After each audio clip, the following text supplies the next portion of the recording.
तो चलिए खबरें आगे बढ़ाती हैं स्टॉक प्राइसेस को और नीचे गिराती हैं यहाँ पर, और साफ तौर पे फंडामेंटल स्ट्रेंथ भी ये बताती हैं यहाँ पर। तो देखिए सबसे पहले ईडा की बात करते हैं, क्योंकि क्वार्टर 2 के नतीजों का सीजन चल रहा है, यहाँ पे रिजल्ट्स आने लग गए हैं यहाँ पर। तो एक शानदार नतीजे देखने को मिले हैं। कंपनी का जो मुनाफा है सालाना आधार पर 41% बढ़कर 549 करोड़ हो गया है, जबकि अगर आप आय की बात करें तो 26% की बढ़त दिखाते हुए देखिए यहाँ पे। लोन बुक, बेहतर ब्याज जो है मार्जिन वो देखने को मिल रहा है, और नेट इंटरेस्ट इनकम की बात करें तो वो 49% की बढ़त दिखा रहा है यहाँ पे। यानी कि कंपनी की ब्याज कमाई और लोन बुक जो है वो मजबूत दिख रहे हैं यहाँ पे। और साथ में एक इम्पॉर्टेंट चीज़ जो यहाँ पर गाइडेंस निकल के आई है FY26 के लिए, अंत तक जो लोन बुक है टोटल वो 65,000 करोड़ से लेकर 70,000 करोड़ तक हो सकती है।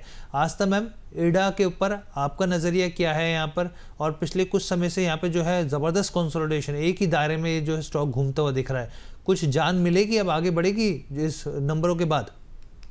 ठीक तो है देखिए हर्ष, और बिल्कुल आज जिस तरह का एक पॉजिटिव मोमेंटम आया है, 156 के ऊपर के क्लोज देना चालू करे तो बिल्कुल और तेज हो जाएगा। इनफैक्ट अभी भी तेजी है, और अब जो ये तेजी आई है ये इसे फर्दर एक बार 160 165 तक लेके जा सकती है। अच्छा लगता है ये काउंटर, क्योंकि फंडामेंटल्स भी सपोर्टिव है, टेक्निकल्स के साथ साथ बने रहने की सलाह है। नई खरीदारी भी करी जा सकती है। नई खरीदारी थोड़ी सी गिरावट में करेंगे तो ज्यादा अच्छा रहेगा, पर इन ऑल ये काउंटर मजबूत लगता है।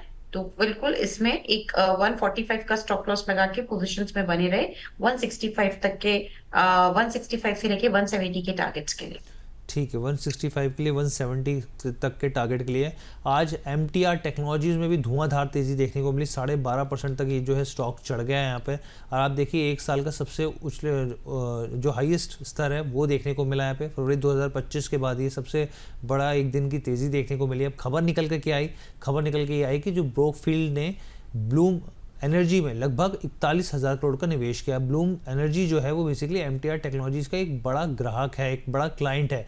और ये जो निवेश है AI डेटा सेंटर्स को लेकर पावर देने वाले फ्यूल सेल्स के लिए यहाँ पर किया जाएगा। दोनों कंपनियां मिलकर AI फैक्ट्रीज की डिज़ाइन और डिलीवरी पर काम कर रही है, और यूरोप में एक नई साइट पर इस साल के अंत तक ऐलान किया जाएगा। मैम मतलब आप ये देखिए, जहाँ AI डाल दो, आप डाटा सेंटर डाल दो, तो स्टॉक जो है वो एकदम रॉकेट बन जाता है यहाँ पे। और वही स्थिति MTR टेक्नोलॉजीज में भी देखने को मिल रही है। इस स्टॉक पे नजरिया, और आपके रडार पे भी है मैम कोई डाटा सेंटर या AI का स्टॉक? देखिए MTR टेक्नोलॉजीज की बात करें तो आज बहुत बढ़िया मूव इसने दिखाया है अनडाउटेडली। और ये जो मूव है ये इसे ऑलरेडी ले जा चुका है 2140 तक के जोन तक। मुझे लगता है कि इस काउंटर में अब नई खरीदारी के लिए थोड़ा सा वेट एंड वॉच कर ले, क्योंकि बहुत तेज हो गया। 12.5% ऊपर में नई खरीदारी करना थोड़ा रिस्की कॉल देने जैसा रहता है। तो अभी इसमें अगर गिरावट आती है तो खरीदारी करें। गिरावट कहाँ तक की? 2060 2050 तक की गिरावट आती है तो वहां पे फिर खरीदारी के वापस से मौके तलाशे जा सकते हैं। स्टॉप लॉस के तौर पे जो लेवल अच्छा लगता है वो तकरीबन यहाँ पे 1890 का रहेगा। तो 2050 पे खरीदारी करें, 1890 का स्टॉप लॉस लगाएं, और टारगेट इसमें वापस से जो रखे जा सकते हैं वो 2200 से 2250 के रहेंगे। ठीक है मैम, एक हमारी पाठशाला के नाम से बड़ी अच्छी आईडी बनाई इन्होंने, और ये कह रहे हैं GSFC शेयर पर 200 की इन्होंने बाइंग करी है और 300 क्वांटिटी ले रखी, Gujarat state fertiliser and chemicals. Ma'am इस स्टॉक के ऊपर मैम आपका क्या नज़रिया है यहाँ पर? और मैं चाहूँगा कि क्योंकि आप तो मैम तमाम चीज़ें देखते हैं, चार्ट्स के अलावा बीच में फंडामेंटल्स भी आप जानते हैं मैम बेहतरीन तरीके से, तो थोड़ा सा शॉर्ट टर्म से लेकर मिड टर्म का नज़रिया भी आप शेयर कीजिए प्लीज़। देखिए GSFC की बात करें तो बिल्कुल यहाँ पे थोड़ा सा तो अभी नजरिया वीक ही बना हुआ है। अगर मैं टेक्निकल, सबसे पहले हम school of thought, technical school of thought पे चलते हैं, तो टेक्निकल स्कूल ऑफ थॉट जो बोलता है वो यही बोलता है कि अभी तो इसमें थोड़ा सा वीकनेस हमें देखने को मिल सकती है, क्योंकि टेक्निकली ये इतना मजबूत लगता नहीं है। तो पहली चीज तो ये, अब ये वीकनेस जो आई है ये इसको कहाँ तक लेके जाएगी? ये इसको ले जा सकती है 185 तक। तो वीक लगता है ये काउंटर 185 तक जा सकता है। अभी इसमें कोई भी खरीदारी के मौके ना तलाशे और रिजल्ट्स का वेट करें, क्योंकि मुझे लगता है कि फंडामेंटली भी देखें तो यहाँ पे रिजल्ट्स काफी इंपॉर्टेंट रोल प्ले करते हैं। तो वो उसमें जरूर एक बार वेट कर ले, 185 तक जाने की कोशिश कर सकता है। रिजल्ट्स का वेट करे और इसमें कोई पोजिशन ना बनाए, और होल्ड कर लीजिए अगर ऑलरेडी है ये पोर्टफोलियो में, विद स्टॉप लॉस ऑफ 178। ठीक है, स्टॉप लॉस 178 का रखें, इस चीज़ का ध्यान रखें। अब हम मैम एक और खबर की बात करते हैं, अडानी ग्रुप की बात करते हैं यहाँ पर, क्योंकि एफआईज की तरफ से यहाँ पे जो नज़रिया है वो निकल के आया सितंबर 2025 की अगर हम लोग बात करें यहाँ पे, तो एक ज़ोरदार बिकवाली अडानी ग्रुप की कंपनियों में होती हुई दिखी है। बीएससी के अगर शेयर होल्डिंग डाटा के हिसाब से हम देखें तो एफआईज ने क्या किया है, जो ग्रुप की 8 कंपनियों उसमें से 5 में जो है अपनी हिस्सेदारी घटा दी, करीब 7,000 करोड़ जो है वो रकम जो है बाजार से निकाल ली है। जिसमें सबसे बड़ी बिकवाली कहाँ पर हुई है, अडानी एनर्जी सोल्यूशन में, अडानी पावर और अंबुजा सीमेंट में हुई है। हालांकि अडानी एंटरप्राइजेज और अडानी पोर्ट्स और ईसीसी में एक नई खरीदारी भी देखने को मिली है। मैम, अडानी पोर्ट्स में अडानी पूरे ग्रुप में एफआईज की तरफ से एक अच्छी खासी बिकवाली देखने को मिली है। क्या हमें भी यहाँ पे जो घरेलू निवेशक है वहाँ पे प्रॉफिट बुकिंग करके चलना चाहिए यहाँ पर अभी? देखिए, बिल्कुल आपने जिस तरह से बोला है कि यहाँ पे एक बिकवाली हमें देखने को मिली है, लेकिन जो चार्ट्स हैं वो इतने यहाँ पे अभी वीक नहीं लग रहे हैं। थोड़ा बहुत बिकवाली का एक असर सभी चार्ट्स पे आया है, वो उसमें कोई दो राय नहीं है। लेकिन फिर भी लंबे समय के लिए इसमें बिकवाली करना इस लेवल पे थोड़ा मुझे लगता है कि जल्दबाजी वाला डिसीजन होगा। तो लंबे समय के लिए अभी इसमें बिकवाली ना करें और होल्ड कर ले पोजीशन को। लेकिन ये बात जरूर है कि आज जिस तरह की एक प्रॉफिट बुकिंग हमने अक्रॉस द अदानी ग्रुप के काउंटर्स में देखी है, ये थोड़ा सा एक्सटेंड तो कर सकती है। तो उसका भी ध्यान रखें, लेकिन सिर्फ लंबा समय जिसमें कि कुछ महीनों की समय सीमा है तो होल्ड कर ले। ठीक है मैम, एक राहुल जी का भी सवाल ले लेते हैं। राहुल जी कह रहे हैं, I need some guidance on Camlin fine science, kindly help me with the right buying price of this stock. और ये जो है I am planning to buy 700 shares. तो मैम कैमलिन की बात कर लेते हैं। यहाँ पर कैमलिन फाइन साइंस 189 के भाव पर है और आज दबाव दिख रहा है स्टॉक में। तो ये तो राहुल जी मान के चल रहे हैं 700 शेयर्स खरीदने चाह रहे हैं मैम, प्लानिंग कर रहे हैं। करना चाहिए प्लानिंग, नहीं करनी चाहिए, फिलहाल के लिए दूरी बना के रखनी चाहिए यहाँ पे? दूरी बना के रखनी चाहिए, क्योंकि देखिए बहुत सारी चीजें हैं। पहली बात तो market is not in a good mood right now. तो ऐसे में खरीदारी करने के लिए थोड़ा अगर रुकते हैं तो बेटर रहेगा। दूसरी तरफ स्टॉक पर से यानी कि स्टॉक इन इटसेल्फ की भी मैं बात करूं तो वो भी अभी चार्ट्स पे भी कुछ इतना यहाँ पे मजबूती का दौर नहीं दिखा रहा है। तो इन दोनों ही नजरिए से अभी रुक जाइए, नई खरीदारी नहीं करें। फिर भी अगर नई खरीदारी की इच्छा बहुत ज्यादा रखते हैं तो इसमें जो मौके तलाशेंगे वो मेरे हिसाब से अभी ये 189 के आसपास चल रहा है। 180 से लेके 170 मोटा मोटी माने तो 170 175 के जोन में नई खरीदारी के मौके तलाशी, नहीं तो रुक जाए। नहीं तो रुक जाए। मैम, एक समीर जी का भी सवाल लेते हैं अडानी ग्रीन के ऊपर मैम, क्योंकि अडानी की हम लोग चर्चा ही कर रहे थे। तो ये कह रहे हैं कि 967 के भाव पे इन्होंने जो है वो 405 शेयर्स लिया। अब क्या किया जाए यहाँ पर, क्योंकि ऊपर के भाव पे तो है मैम अभी स्टॉक जो इनकी खरीदारी का लेवल हाँ, है? बिल्कुल बिल्कुल। 1,000 का स्टॉप लॉस लगा लीजिए। 967 पे लिया है, लेकिन 1,000 उसके ऊपर का ही मैं स्टॉप लॉस दे रही हूँ। 1,000 से 990 का जोन है, जो कि मुझे नहीं लगता ब्रीच होना चाहिए। 990 के नीचे के जाने की चांसेस काफी कम लगते हैं। तो रिस्क ले सकते हैं, तो अगर रिस्क नहीं ले सकते तो कुछ मुनाफा वसूली कर ही लीजिए करंट लेवल पे। अपनी कुछ पोजीशन हल्की करिए, लेकिन सिर्फ और सिर्फ रिस्क ले सकते हैं तो 990 के स्टॉप लॉस के साथ। और ये जो स्टॉप लॉस दिया जा रहा है ये इन्हीं को दिया जा रहा है, इनकी कॉस्ट प्राइस क्योंकि 967 की है। तो इसमें जो बाकी के हमारे व्यूअर्स हैं उनके लिए तो मैं सलाह नहीं दूंगी कि इसमें अभी कोई खरीदारी करे। और ये स्टॉप लॉस इनकी ही कॉस्ट प्राइस को देख के डिजाइन किया है या निकाला गया है। तो 900 इसमें लगा लीजिए स्टॉप लॉस 90 का, और अपनी पोजीशन को करिए होल्ड। लेकिन थोड़ा वीक हो सकता है, इसका बिल्कुल ध्यान रखें। ठीक है, इस चीज़ को ध्यान रखिए कि वीकनेस अभी परसिस्ट करते हुए दिख रही है। यहाँ पर टाटा मोटर्स की बात कर लेते हैं। आज जो है स्टॉक ट्रेंड में है, एकदम ज़बरदस्त तरीके से छाया हुआ है। और आप देखिए कि यहाँ पर जिसका इंतजार था डीमर्जर का, उसका ऐलान हो गया, वो लागू होता हुआ दिखा है। कंपनी ने अपने कमर्शियल व्हीकल और पैसेंजर व्हीकल जो है वो, जिसमें ईवी है, जगुआर लैंड रोवर है, कारोबार को 2 हिस्सों में यहाँ पे कंपनी में बांट दिया है। और हर निवेशक को टाटा मोटर्स के हर एक शेयर के बदले एक नया शेयर जो है वो मिलता हुआ दिखेगा। और मौजूदा निवेशकों के पास आप देखिए तो करीब पैसेंजर व्हीकल के 10 शेयर रहेंगे। यहाँ पे लिस्टिंग और आवंटन जो पूरा प्रोसेस है वो यहाँ पर कमर्शियल व्हीकल के एक नए शेयर जो है वो आप 45 से 60 दिनों के अंदर बीएससी और एनएससी पर लिस्ट होते हुए भी दिखेंगे। यहाँ पर मैम आस्था मैम, आपके हिसाब से जो इन्होंने जो लेवल्स दिए हैं अभी वैल्यूएशन के हिसाब से, वो 400 रुपये प्रति शेयर का हमने देखा कि लिस्ट होता हुआ दिखा है इस स्तर पे। 406 पे ट्रेड कर रहा है यहाँ पर, अभी थोड़ा दबाव इसमें दिख रहा है। आपके हिसाब से क्या टाटा मोटर्स पर रणनीति रहनी चाहिए? एक लंबा टाइम हो गया यहाँ पे जो लगातार कंसर्न बना हुआ निवेशकों के बीच में।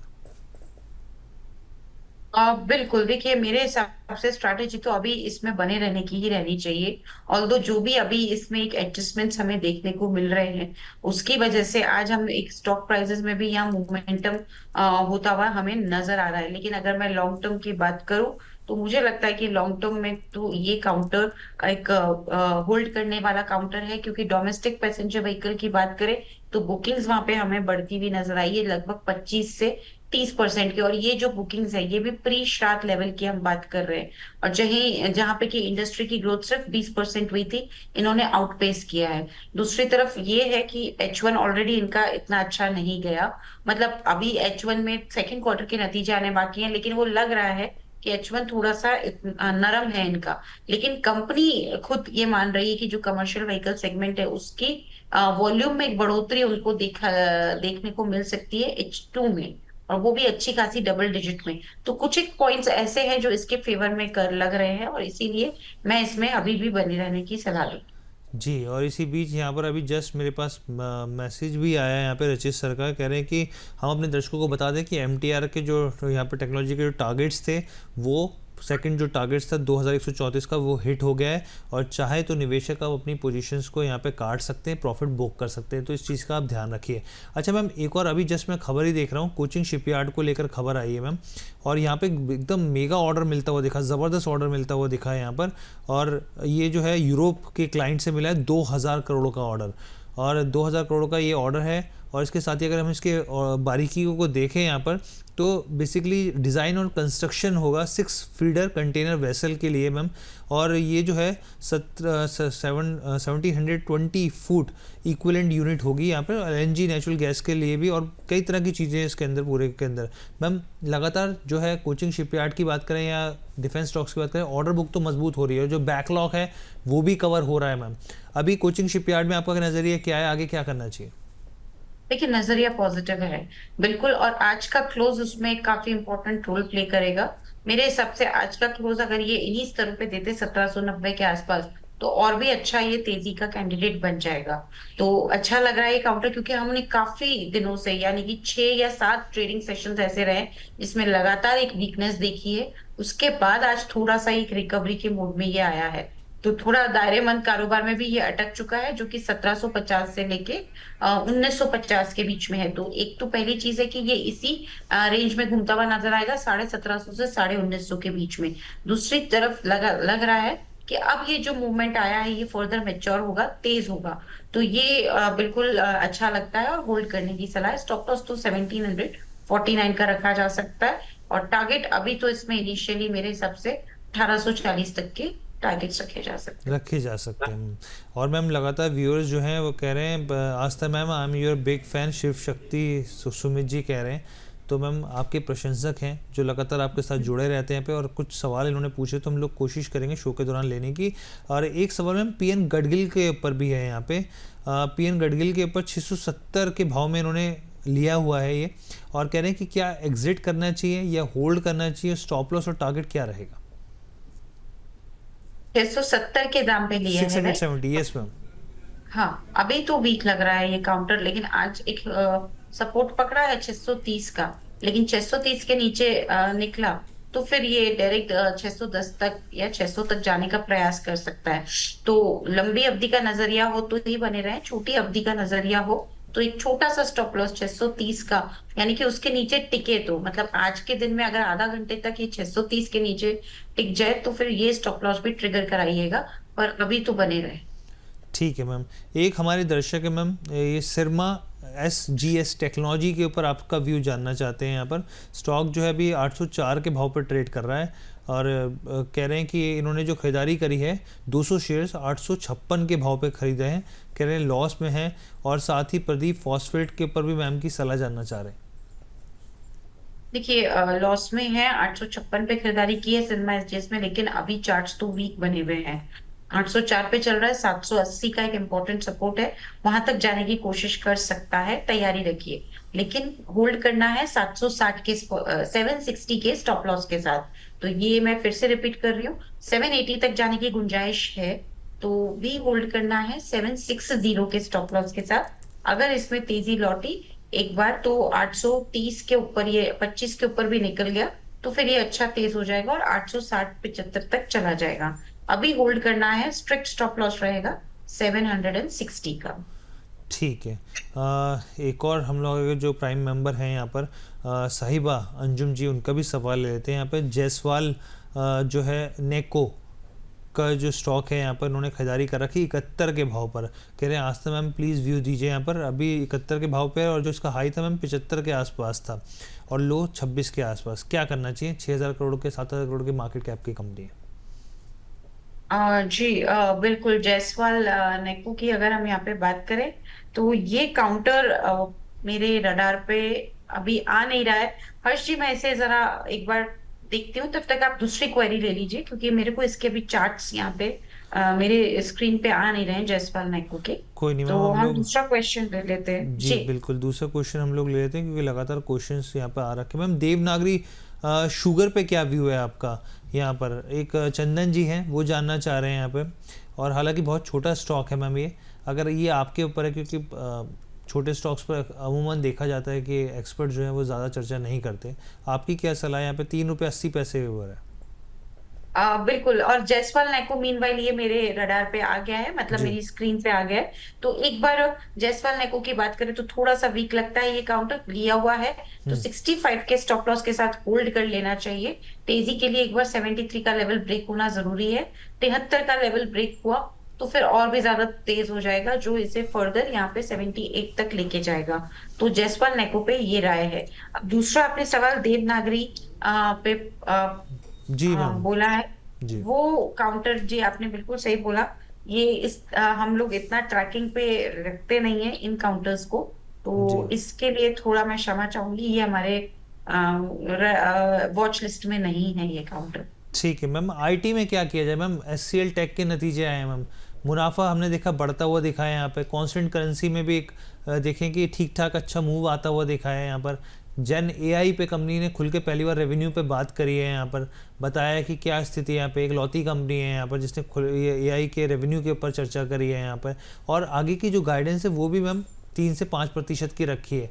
आपका नज़रिया एचसीएल टेक के ऊपर क्या करना चाहिए? देखिए, एचसीएल टेक के नतीजे बेहद शानदार आए थे, और बिल्कुल उसी तर्ज पे हमने आज एक अच्छा मोमेंटम भी देखा। ऊपरी स्तरों से थोड़ा सा वीक हुआ है, थोड़ा हल्का हुआ है, बट स्टिल 1525 1530 के जोन के ऊपर अगर टिका रहा तो फिर से तेज हो जाएगा और ये 1600 तक जाने की तैयारी करेगा। लॉन्ग टर्म के लिए ठीक है, शॉर्ट टर्म के लिए हो सकता है कि थोड़ा रेंज में घूमता हुआ नजर आए। बने रहने की सलाह है 1470 के स्टॉप लॉस के साथ। ठीक है मैम। एक व्यूअर का सवाल यहाँ पर जो है सीजी पावर के ऊपर है मैम। मुरगप्पा ग्रुप का स्टॉक है और हमने देखा पीछे यहाँ पे डाटा सेंटर को लेके काफ़ी खबरों में रहा है ये स्टॉक। और आपसे भी मेरा सवाल जो है वो अधूरा रह गया था मैम कि आपको कौन से एआई या फिर डाटा सेंटर कोई स्टॉक पसंद आ रहा है? जैसे अनंत राज और बहुत सारे स्टॉक्स हैं ऐसे। देखिए, अनंत राज तो अनडाउटेडली अच्छा है, और उसके बाद जिस तरह से हम लगातार एक न्यूज फ्लो देखते रहते हैं, तो जी। वो उस हिसाब से भी हम देख रहे हैं कि एकदम से मोमेंटम आने लग जाता है, जैसे आज ही हमने कुछ स्टॉक्स में देखा। बट अनंत राज इस कड़ी में अच्छा लगता है। सीजी पावर की बात करें तो ये काउंटर थोड़ा सा वीक लग रहा है और नीचे जाने की गुंजाइश है 735 732 के लेवल्स तक। सिर्फ होल्ड करने की सलाह है, नई बाइंग करने की सलाह नहीं है। स्टॉप लॉस रखेंगे 699 का। ठीक है, स्टॉप लॉस रखेंगे 699 का।